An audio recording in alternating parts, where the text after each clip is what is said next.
master bearing kit.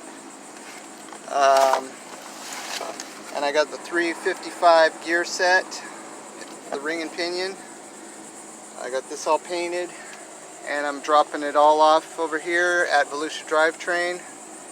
We're going to get this guy to put it together for me.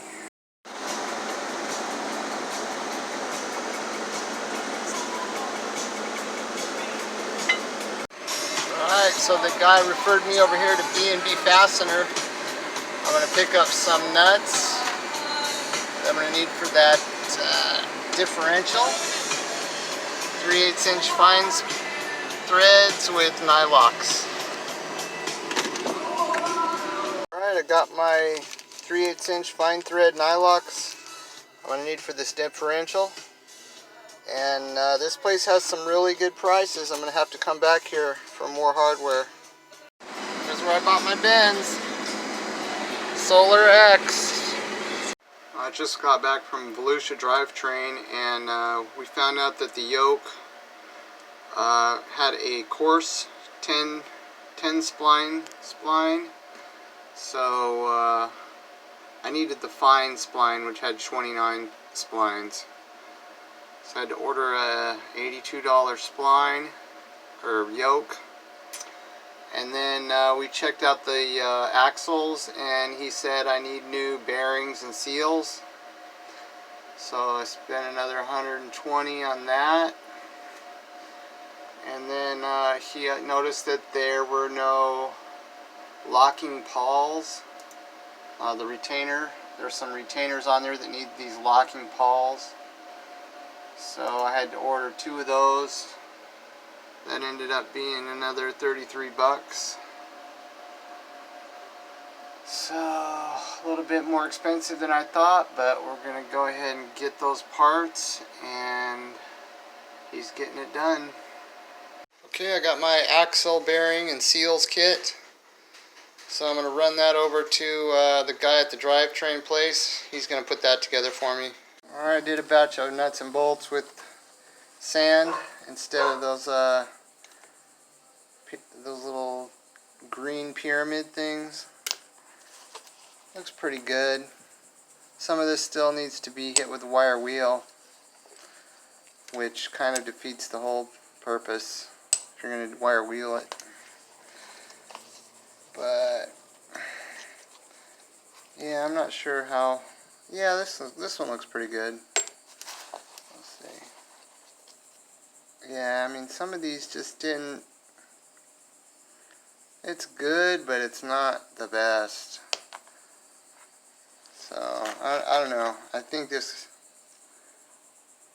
whole thing is a little bit overrated. I'm seeing some of these threads look a little bit smashed in there, so I'm going in with the screwdriver and trying to clean them out. Seeing if we can try this again. Alright, this time around I'm putting some bushing lubricant on there, and got the threads all cleaned out. We're going to give it a shot with a brand new ball joint.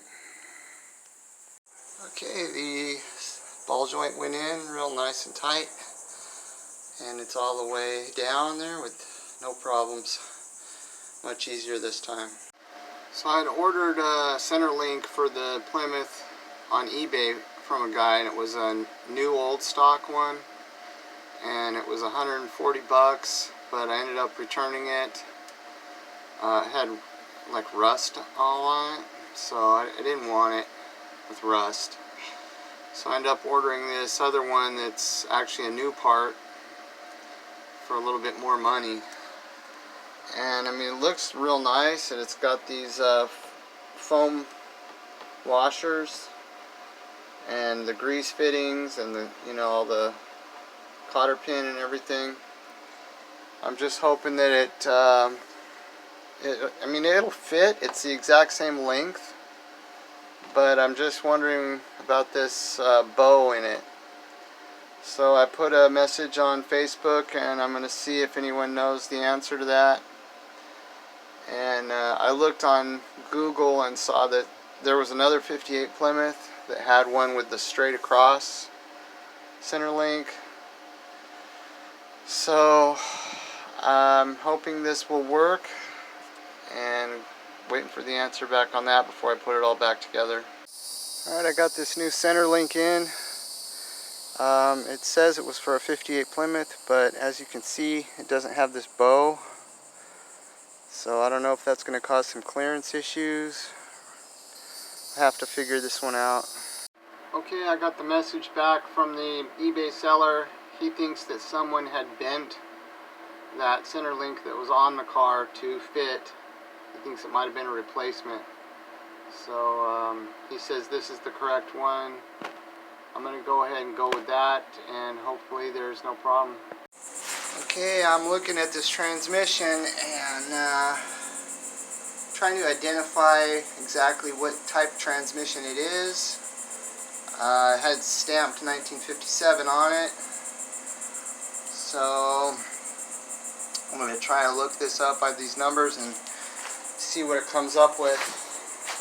And I started looking at my frame over here, and then you know, it dawned on me there's no transmission cross member here. See that right across here, there's supposed to be a part that holds that transmission up, and it's not there. So that's something to worry about. So I searched around for hours on the internet looking for even a photograph of what that transmission cross member is supposed to look like. I looked through the service manual, it didn't show anything. I did find this one picture of a 58 Chrysler Windsor, and that's probably the best photograph I could get of it right there. So I searched around on eBay, and the only thing I could find was this one from a 59 Plymouth. And that didn't even come up right away. I had to do several searches, and it got suggested to me. But it doesn't just come right up. For some reason I couldn't get it to pull up. So I took a chance, bought that, and I'm crossing my fingers to hope that'll fit.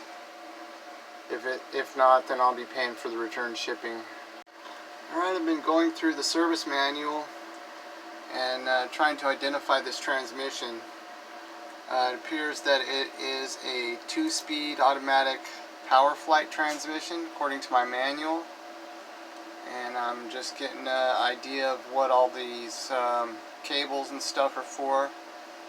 This throttle control lever assembly here, and I'm not sure how that connects or what linkage connects to that, because I don't have any of this linkage here. I don't know.